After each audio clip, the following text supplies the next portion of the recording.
Alright, ladies and gentlemen, Baron here. Now today I'm going to be talking about the Messerschmitt Bf.109F-4, or the Friedrich, which is where the F comes from. That's what the Germans called it. But before we get into that, let's deal with the opening comment. Griffin Delez, could be bad pronunciation, asked me about doing a video on convergence, gun convergence, and he found that 300 meters for wing-mounted cannons proved really good for him, and 700 to 800 millimeter, or 700 to 800 meters worked better on nose-mounted guns. I wanted to know what you guys thought. I don't know if I should really do a video on gun convergence, because when I want to learn more about gun convergence, I go to NTAC's videos, as he seems to be usually experimenting with a lot of different gun convergences.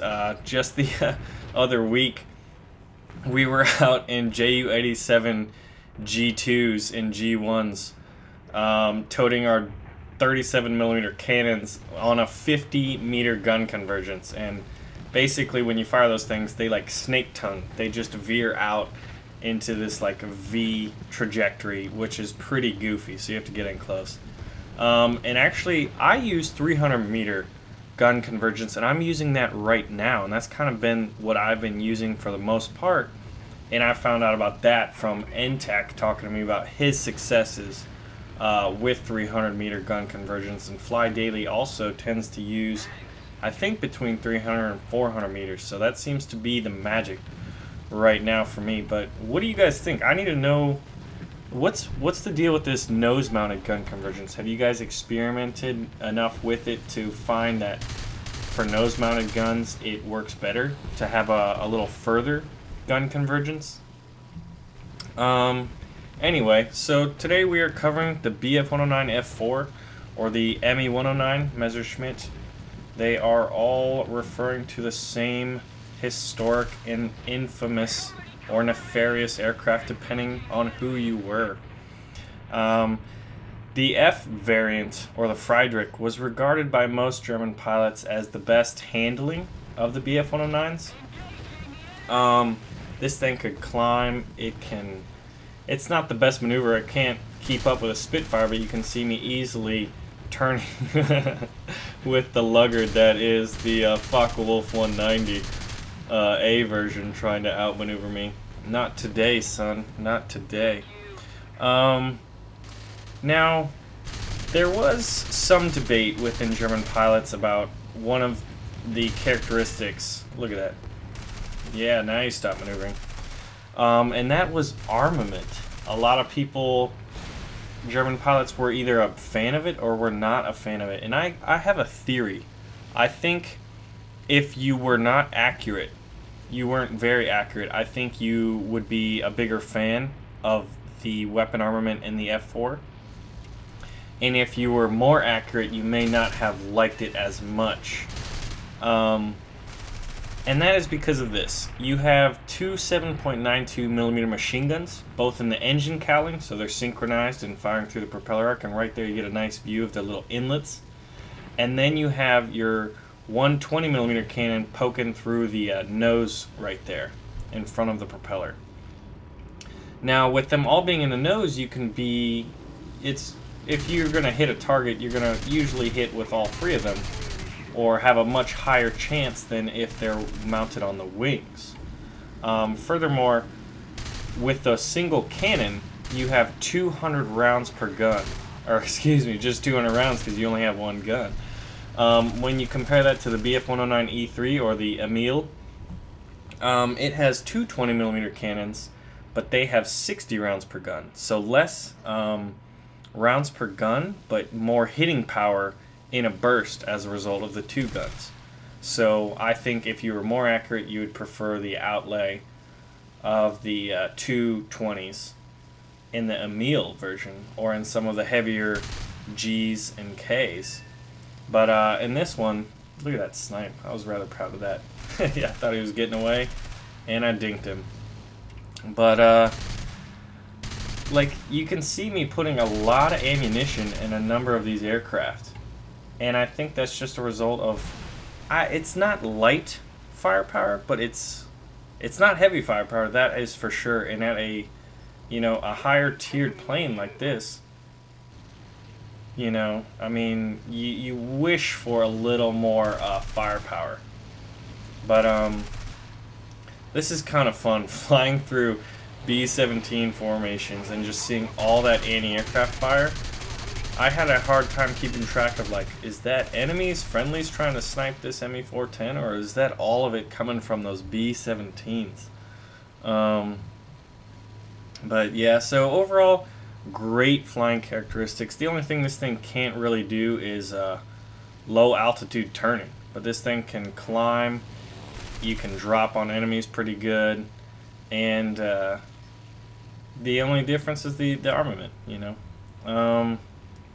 One thing that would be kind of cool, since it kind of lacks an armament, to have the option to customize, or maybe even a premium variant of this for the Germans, would be the Bf.109F-4 and same outlay as this, except it added two 20mm cannons in gondolas under each wing, and each of those cannons had 135 rounds. So 3 20mm cannons and the two 7.92s to kind of like get your bearings, which you can see me using a lot more now. I think that would be pretty sweet and well received by most of the German pilots. And I know with some of the higher tiered Bf-109s, you do have those options to get the gondola mounted extra cannons. But you know, you would sacrifice a little bit aerodynamically, and that may affect your climb rate or whatnot. But overall, I would trade the added firepower, because you can see here my tactics are rather what you'd consider them classic Messerschmitt 109 tactics.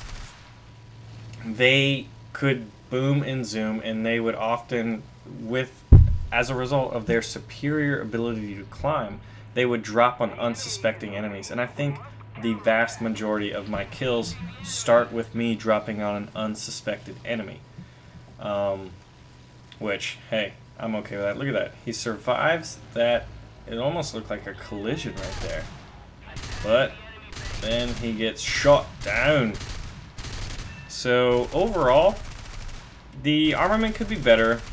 Climb rate, speed, all of that is pretty dang good.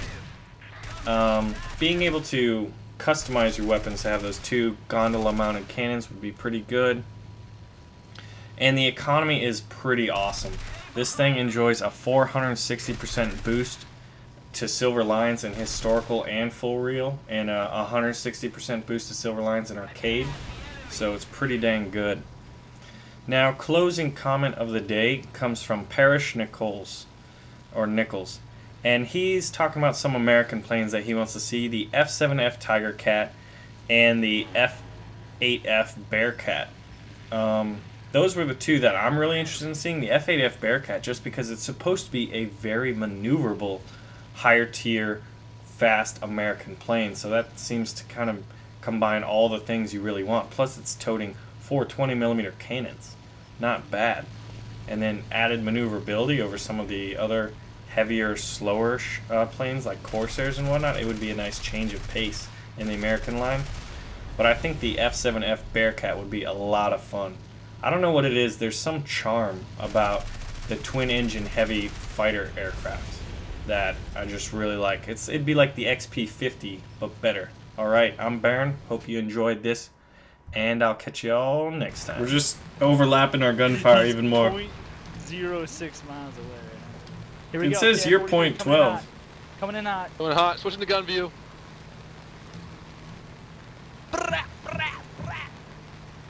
He's out of my fire arc. He's always going for me, man. Don't necesito anything. Don't ram me either, you dummy. Oh, yeah! Take a seat, son. Take a seat. I landed literally 2 shots on that thing, and he's dead. I lit him up, man. I lit him up. Nice, guys.